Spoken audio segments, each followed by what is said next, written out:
కలిగిన వాళ్ళే, కాకపోతే క్యూ లైన్ లో నిలబడటం వల్ల ఎండ తాకిడికి చనిపోయారు. నిజంగా చాలా బాధాకరం. ఇన్నాళ్ళు ఇంటికి తీసుకెళ్లి ఇచ్చామన్నా, ఇన్నాళ్ళు ఇంటికి తీసుకెళ్లి ఇచ్చాం. సచివాలయ వ్యవస్థ అనే ఒక అద్భుతమైన సిస్టమ్ ని జగన్మోహన్ రెడ్డి గారు బిల్డ్ చేశారు. అక్కడ ఆ సిస్టమ్ ద్వారా ప్రతి ఒక్కరికి ఇంటి వద్దకే అందే. ఈరోజు అవ్వాతాతలకు నిజంగా చాలా బాధాకరం.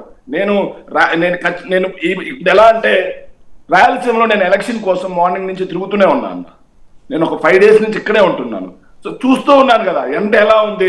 2 degrees ఎక్కువ ఉందండి ఎండ. ఇలాంటి పరిస్థితుల్లో ఆ వాలంటీర్లని ఏమైనా వాలంటీర్లు ఇంటికి వెళ్ళి పెన్షన్ మంచి వస్తే ఏమైద్దా? వాలంటీర్లకు కూడా భయమే. ఇంత భయంతో ఏం ఎలక్షన్ గెలుస్తారు మీరు? ఆలోచన చేయాల్సిన పరిస్థితి ఉంది. పెన్షన్లు మేము గత 58-59 నెలలుగా టెన్షన్గా 1వ తారీఖు పొద్దున ఇచ్చాము. ఇప్పుడు కూడా ఖజానాలో డబ్బులు లేవు. ఇవన్నీ ఏంటంటే వాళ్ళకై వాళ్ళు నిన్న గవర్నమెంట్ ట్రెజరీలో 1900 crores నిన్న ఏ సమయానికి క్రెడిట్ అయినా చెప్పండి. ఎందుకు ఆ ఫండ్స్ ని వేరే కార్యక్రమాలకు ఎందుకు డైవర్ట్ చేశారు చెప్పండి. మీరు చూసారా ఆ లెక్కలు? మీ దగ్గర ఉన్నాయి వాసుదేవన్ గారు? ఫైనాన్స్ సెక్రటరీతో మాట్లాడితే చెప్పిన లెక్కలు, సెక్రటరీ ఫైనాన్స్ తో నేను మాట్లాడితే చెప్పిన లెక్కలు ఇవి. నేను నా దగ్గర ఆధారం లేకుండా మాట్లాడిన శేఖర్ రెడ్డి గారు, you can cross check. Secretary finance మాట్లాడితే ఆయన చెప్పిన లెక్కలు ఇవి. ఇంకా మాకు క్రెడిట్ కావాల్సి ఉందండి, క్రెడిట్ అయిన తర్వాత డిస్పర్స్ చేస్తామని. ఎవిడెన్స్ లేకుండా నేను కనుక్కోకుండా అసలు ప్రస్తావనే చెయ్యను. వాసుదేవన్ గారు మీరు చూపించండి. మీరు అడగండి. మీరు పాలక పక్షంలో ఉన్నప్పుడు మీ మీద రెస్పాన్సిబిలిటీ ఉంటుంది. ఎవరు అడగకూడదని మాట్లాడితే మీరు కూడా చంద్రబాబు నాయుడులా మాట్లాడితే ఎట్లా? ఆయన కూడా ఇంతే అధికారంలో ఉన్నప్పుడు ఎవరిని వచ్చేదానికి. వాసుదేవన్ గారు ఒక మాట అండి, మీరు 1900 కోట్లు పక్కకు మళ్లించామని చెప్తున్నారు. మీరు కూడా మళ్లించామని చెప్పట్లా. దీనికి రావాల్సిన 19 కోట్లు ఎందుకు పక్కన పెట్టారని అడుగుతున్నాను. మీరు మళ్లించిన డబ్బులు మళ్లించేశారు ఆల్రెడీ. దీనికి నిమిత్తం లేదు. ఈ డబ్బులు ఆపటం వెనక ఉన్న ఉద్దేశం ఏంటి?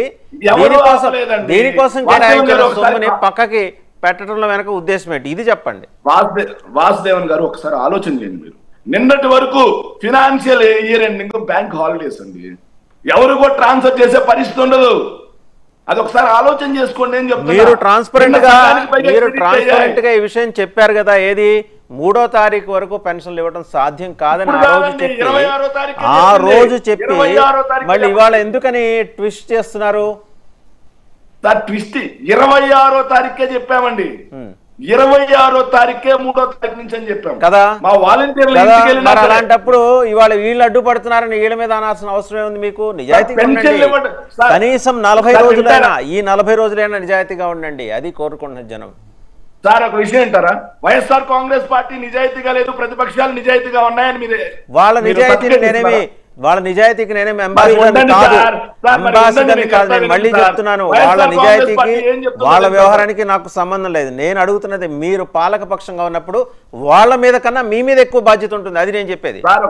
వాసుదేవన్ గారు వింటారు ఒక మాట. మేం పెన్షన్లు అనేవి ఇంటికి వచ్చి ఇవ్వకుండా వాలంటీర్లని ప్రతిపక్షాలు ఆపాయి అని చెప్తున్నాం, కానీ పెన్షన్లు ఆపారని మేము ఎక్కడా చెప్పట్లేదే. పెన్షన్లు సచివాలయాల దగ్గర దొరుకుతాయి. మీరు ముందు ఆ లైన్ పట్టుకోండి. ఆ లైన్ మిస్ చేసి ఆ లైన్ ఇప్పుడు నాకు తెలిసి బాలకోటయ్య గారికి కావాల్సిన ఆన్సర్ దొరికినట్టుంది. బాలకోటయ్య